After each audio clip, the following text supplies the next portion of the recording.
Welcome to this week's Whiskey War. In this video series, we take different whiskeys and we pair them off against each other. And today, it's Battle of the Blends. We're going to try Johnnie Walker Red and Famous Grouse. Try them side by side, and we're going to give a thoughtful analysis of both of them. If this is your first time watching a TopWhiskies video, make sure you click the subscribe button. We do whiskey videos every week, and we give away a free bottle of premium whiskey every month. So click the button, ding the bell, make sure you don't miss out. All right, let's start with the Famous Grouse, and may the best blend win. As always, we're going to look at 3 dimensions. We're going to talk about the nose, the palate, and the finish. And then we break those down into subcategories. Here we go. On the nose, it's definitely a light intensity. And when I'm talking about the intensity here, I'm going to be talking about the actual flavors that are coming through. On the nose, it's slightly astringent. You do get a hit of alcohol. You certainly couldn't just stick your nose in that without hurting yourself.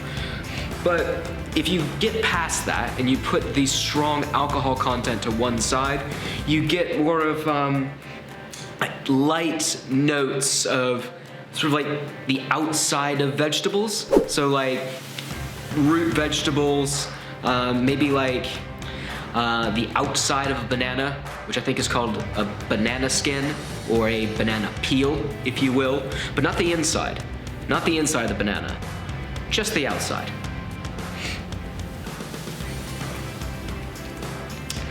And moving on to the body, it is off dry to dry, but you're not getting a lot of sweetness coming through, which isn't a bad thing. It's sort of surprising because I assume that this is coming from ex-bourbon barrels, and ex-bourbon barrels tend to give a lot of sweetness, a lot of vanilla. You're definitely not getting any of that. I think as far as the alcohol, it's warming. It's certainly not harsh. You could easily drink this, but it's not a super well integrated alcohol. When you drink this, or if you gave this to someone who's not used to drinking neat spirits, they definitely say, this tastes of alcohol. The body itself is very light, and that again goes with sort of a light flavor, probably similar on the palate to what it was on the nose, talking about kind of those root vegetables, very light, earthy kind of flavors. Nothing particularly pronounced, light, easy to drink, not bad. Moving on to the finish. It has a very long finish. I mean, I'm talking now, still feel like I'm drinking it. It's not maybe quite as warming on the finish as it was in the palate.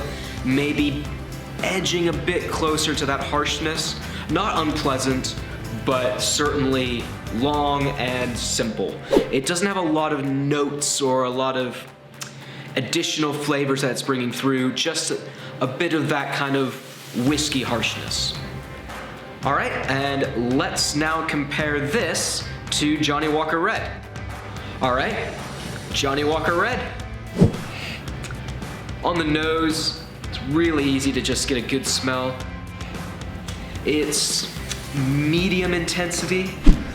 It's really grain. It's like cereal-y. It's very nice.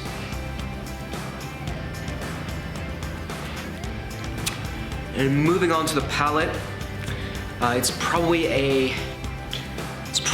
an off-dry sweetness, but it's edging towards sweetness. It's a bit like if you have your breakfast cereal, and instead of having normal breakfast cereal, you've got Frosted Flakes. It's got a bit of sweetness to that grain, but I still think it's probably an off-dry rather than a sweet whiskey. As far as the alcohol itself, it's warming. It's probably edging a bit towards being quite well integrated. Maybe not quite there. You still get a bit of harshness on the palate, but nothing unpleasant. Just nice, warming alcohol content. Looking at the body,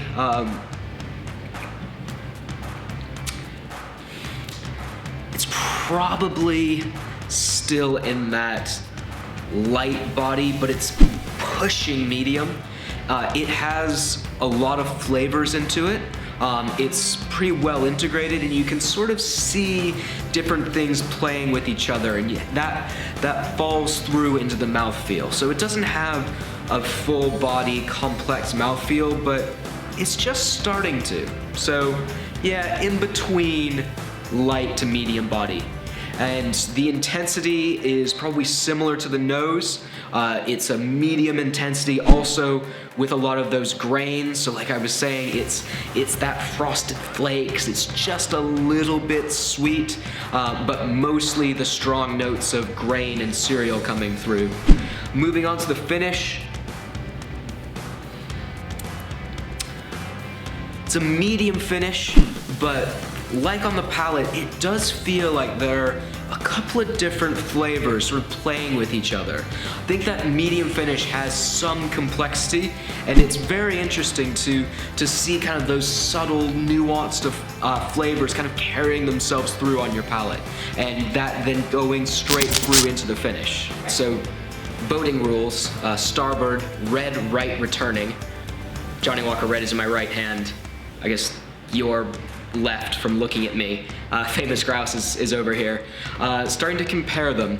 Let's start with the Famous Grouse.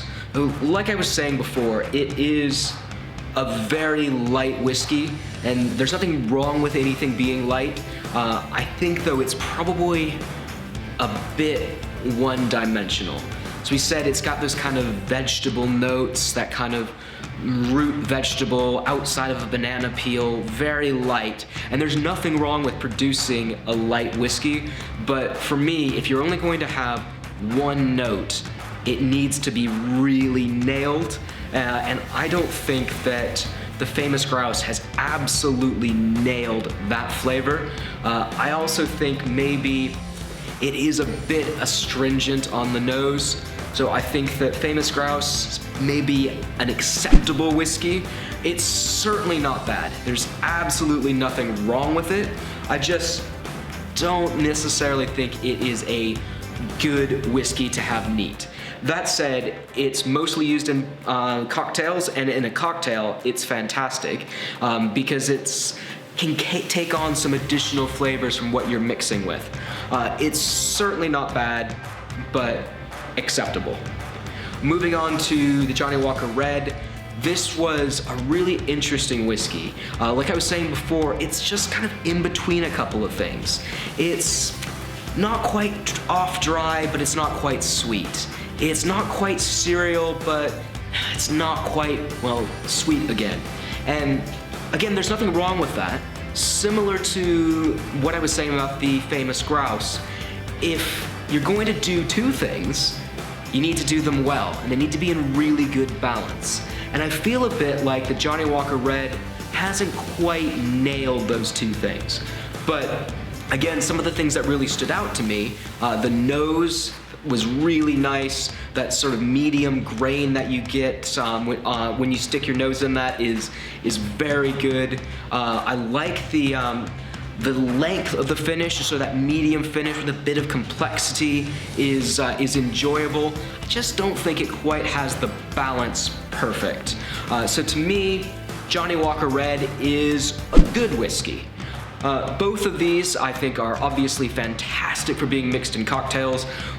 We've had these both neat, so no water added to them, so this is just the spirit as it comes out of the bottle. Obviously adding a bit of water to it is going to change that. Certainly adding a bit of Coke to it is going to change it dramatically.